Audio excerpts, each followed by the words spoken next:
প্রায় 250টিরও বেশি পুকুর একসাথে যত বড়, তার থেকেও বড় এই পুকুর। 52 বিঘা জমির ওপর গড়ে ওঠা এই পুকুরের বয়স জানলে আপনার চক্ষু চড়ক গাছে উঠবে। 300 বছরেরও প্রাচীন এই পুকুর বর্তমানে প্রকৃতিপ্রেমিক মানুষদের নতুন ঠিকানা বারাসাতের সন্নিকটে অবস্থিত এই পুকুর।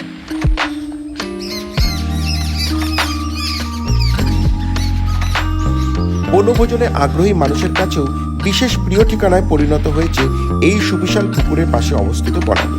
কিভাবে যাবেন এখানে বলছি।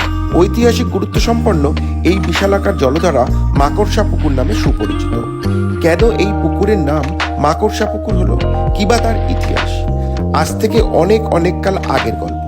বারাসাতের ভৌগোলিক পরিবেশ ছিল আজকের চেনা পরিবেশ থেকে বেশ অনেকটাই অন্য রকমের।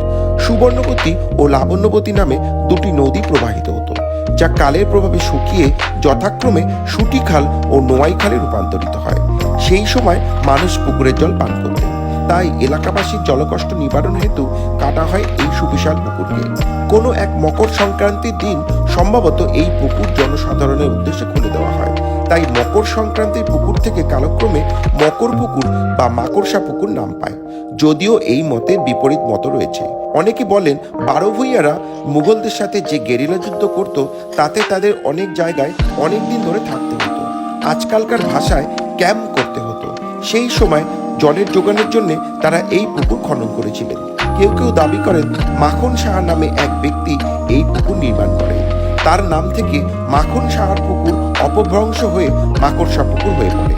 নামের ইতিহাস নিয়ে জটিলতার কারণেই হয়তো মহাকবি শেক্সপিয়ার বলেছিলেন, হোয়াটস ইন এ নেম? নামে কি বা যায় আসে যায়, নামে যায় আসে যায়, নামের ভিতরে অন্তর্নিহিত থাকে অনেক অজানা ইতিহাস। এই স্থানে আসলে দু চোখ ভরে দেখতে পারবেন প্রকৃতিকে। কিভাবে আসবেন এই স্থানে?